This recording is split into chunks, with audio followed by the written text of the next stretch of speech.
Hello बच्चों, नमस्कार। YDSC का एक न्यूमेरिकल और हम लोग कर रहे हैं, ठीक ना।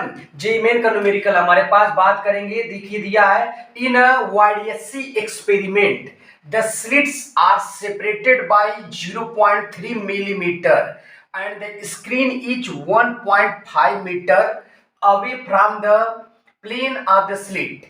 Distance between fourth bright fringes on both side of the central bright is 2.4 centimeter. The frequency of the light used is, यहाँ पर आपको भरना है मल्टीप्लाई बाई 10 की पावर 14 हर्ट्ज, ठीक ना। देखते हैं हम लोग। वाईडीएससी का हमारा ये पूरा एक्सपेरिमेंटल सेटअप है। एक स्क्रीन है, यहाँ पर हमारे पास सबसे पहले यहाँ मोनोक्रोमेटिक लाइट सोर्स होता है जो कि कोहेरेंट सोर्सेस होते हैं, ठीक ना। यहाँ से आपके पास वेव निकलती है, इस स्लिट के रास्ते जाती है, इस स्लिट के रास्ते जाती है, ठीक ना। आपके पास हाइगन प्रिंसिपल हम लोग पढ़ा गया था। पॉइंट सोर्स से तो स्फेरिकल वेव फ्रंट निकलेगा, तो कहीं पर जो ये स्लिट के बीचों बीच वाला पॉइंट है, इसके सामने हमारे बनता है सेंट्रल मैक्सिमा, ठीक ना। सेंट्रल मैक्सिमा के जस्ट ऊपर बनेगा फर्स्ट मिनिमा, जस्ट नीचे बनेगा फर्स्ट मिनिमा।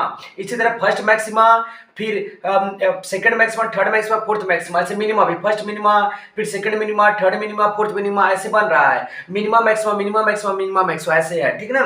ऐसे ऊपर भी, ऐसे नीचे भी सेंट्रल मैक्सिमा के, ठीक ना। तो हमारे पास यहाँ जो वर्ड दिया है फोर्थ मैक्सिमा ऊपर और फोर्थ मैक्सिमा नीचे, इनके बीच का जो दूरी है, अगर इसको हम y माने थे भी y हो जाएगा, तो पूरा डिस्टेंस हो जाएगा 2y, और 2y का वैल्यू हमको दिया है 2.4 सेंटीमीटर, ठीक ना। तो चलिए, जो दोनों स्लिट के बीच का दूरी होता है उसको हम लोग स्मॉल डी से रिप्रेजेंट करना है, और उसको लिख दिया 0.3 मिलीमीटर, यानी 3 मल्टीप्लाई बाई 10 इसके पावर -4 मीटर। जो स्लिट और स्क्रीन के बीच का दूरी है उसको कैपिटल डी से रिप्रेजेंट करते हैं, और उसका वैल्यू दिया 1.5 मीटर, ठीक ना। यहां से जो पूरा दूरी है सेंट्रल मैक्सिमा के ऊपर चौथा मैक्सिमा और सेंट्रल मैक्सिमा के नीचे चौथा मैक्सिमा, इनके बीच का जो दूरी है उसको y लिखे 2y, 2y equal to 2.4 centimetre, y का वैल्यू आ जाएगा 1.2 सेंटीमीटर, दैट इज 12 × 10 की पावर -3 मीटर। रीअरेंज करके लिख सकते हैं हम, सही है। अब देखिए, हाई सब आप डेरिवेशन देखे थे, हम एक बार और बताने की कोशिश कर रहे हैं। पाथ डिफरेंस जो होता है वाईडीएससी में डी साइन थीटा आता है, ठीक ना।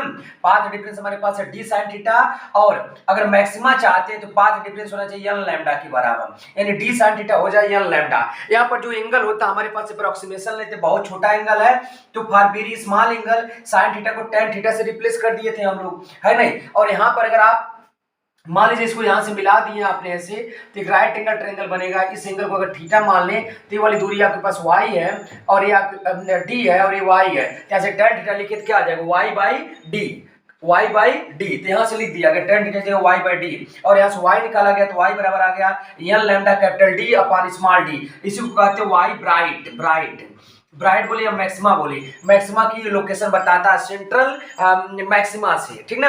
आपके पास आ गया n lambda capital D by small d, ठीक है। हम लोग पढ़े थे c बराबर एफ लैम्डा, c है स्पीड ऑफ लाइट, एफ है फ्रीक्वेंसी और लैम्डा है वेवलेंथ, ठीक ना।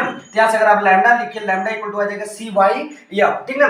इसको यहाँ सब्स्टिट्यूट करें, जो लैम्डा है उसकी जगह हम c बाई एफ यहाँ रख दे रहे हैं, तो y बराबर आ जाएगा एन c बाई एफ रख दिए capital D by small d, ठीक ना।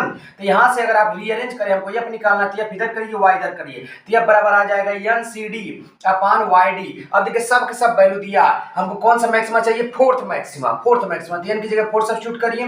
c का वैल्यू लाइट का स्पीड हमको पता होता है 3 × 10 की पावर 8, वैक्यूम में बात हो रही है। कैपिटल डी का जो वैल्यू दिया है 1.5 मीटर, ठीक ना। y का जो वैल्यू हमारे पास आया 12 × 10 की पावर -3 मीटर, और जो हमारे पास स्मॉल डी का वैल्यू है 3 × 10 की पावर -4 मीटर है, ठीक ना। 3 से 3 कैंसिल आउट कर दीजिए, 4 से 12 3 बार कैंसिल आउट हो जाएगा, 3 से इसको काटेंगे 10.5 आ जाएगा, 10.5 × 10 की पावर 15 हो जाएगा, यानी 5 × 10 की पावर 14 हर्ट्ज इसको लिख सकते हैं। यानी यहाँ जो रिक्त स्थान यहाँ पर क्या बनना था, यहाँ 5, यानी यहाँ पर जो हमारा जवाब है 5 है। In this way we are going to solve this particular problem. Okay bye, thank you very much.